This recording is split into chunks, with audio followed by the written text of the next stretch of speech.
All right, hello everybody. Welcome to our next lesson here. We're going to talk about the problems of cities today. So if you can remember to our last lesson, we talked about the growth of cities, how they're growing, why they're growing, who's moving to the cities, things like that. So today we're going to take a look at the problems that cities are going to face during the time period.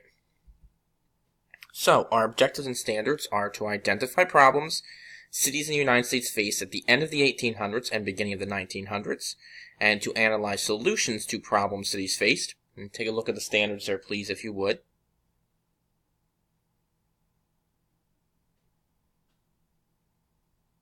All right. So our desired result, remember to include this in your weekly summary chart. What problems did cities face? So think about some of the things we talked about in the lesson here, about what are some of the problems that cities are going to face during the time period. So we have some vocabulary here. Tenements. Tenements are overcrowded and dirty living situations in urban centers. Mass transit is a transportation system that is designed to move large amounts of people. You might think of, if you're from the Philadelphia region like I am, SEPTA, with the trains and subways and buses and street trolleys and all that.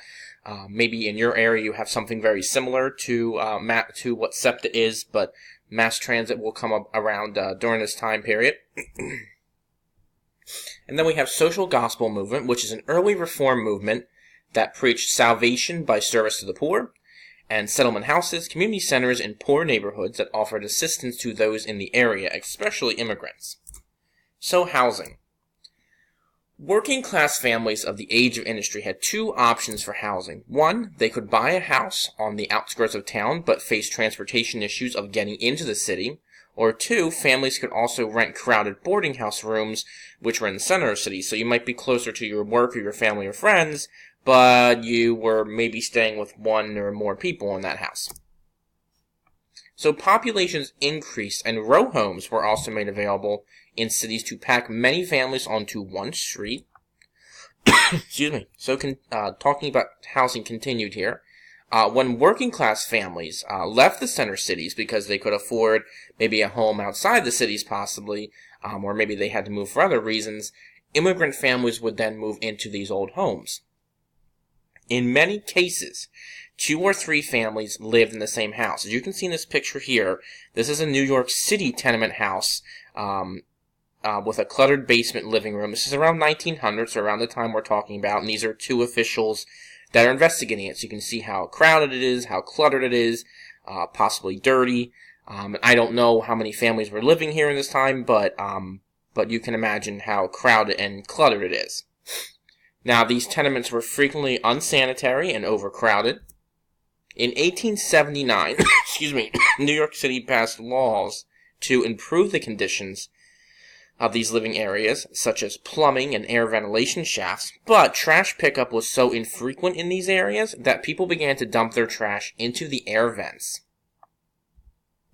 Transportation. So mass transit systems in cities were used to move workers who lived on the outskirts of urban centers to their jobs, and we'll see streetcars arrive in San Francisco in 1873, electric subways in Boston in 1897. In the beginning of the 1900s, mass transit systems will connect people to cities and other places, but cities will still struggle with updating outdated transit systems to expand with the growing population. Water. Cities also struggled with a supply of safe drinking water. In the 1840s and 1850s, we see cities build public water works for citizens. Prior to that, people were drinking unsafe water out of streams, rivers, wells, wherever you could find it, people were drinking it from. It wasn't safe to drink, really. Many places had inadequate water supply or no water at all in the 1860s, but that will change for public water and things like that. The spread of diseases caused a change for this. In the 1870s, cities began to make water safer through filtration and chlorination. That's why you're able to drink water in your house or at a public place because, we have these systems in place now to protect us from diseases in water or whatever. But residents of cities in the early 1900s still had very limited access to safe water. So water and safe drinking water is still going to be a problem. Sanitation. So we talked a little bit about the pollution that comes from factories and things like that, but also We have horse manure and sewage will fill the streets and gutters. Factory smoke polluted the air, and people are just going to dump their garbage into the streets, whether it be just trash or it could be human waste that they're dumping into the streets. So just kind of imagine walking in that in the city. Now, there were private contractors who were hired to clean the streets called scavengers, but they really didn't do a proper job. But by 1900, many cities had sewer systems and sanitation departments, but again, sanitation was still a problem. You might make the argument today that cities still face sometimes trouble with sanitation, but sanitation will be a big problem as well.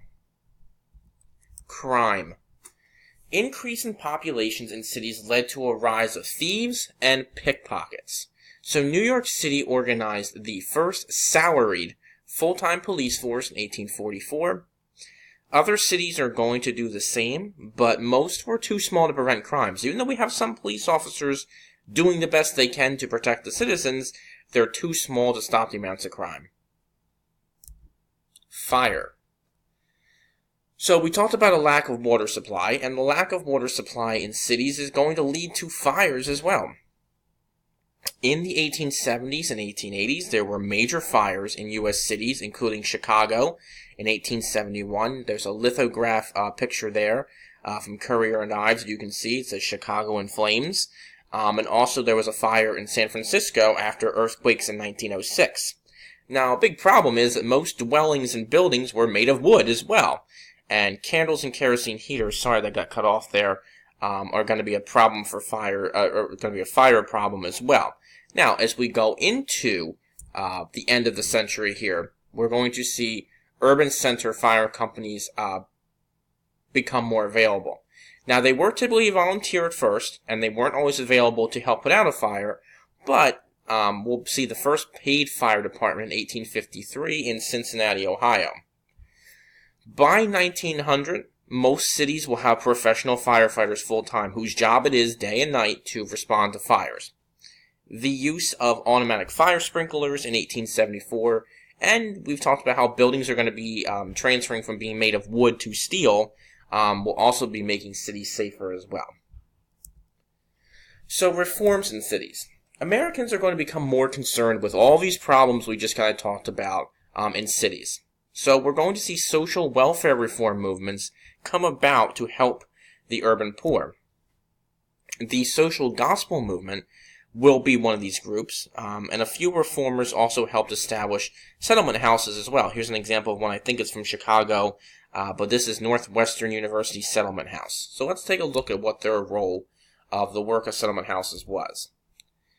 Many of these places were run by college-educated middle-class women, and settlement houses are going to provide educational, cultural, and social services.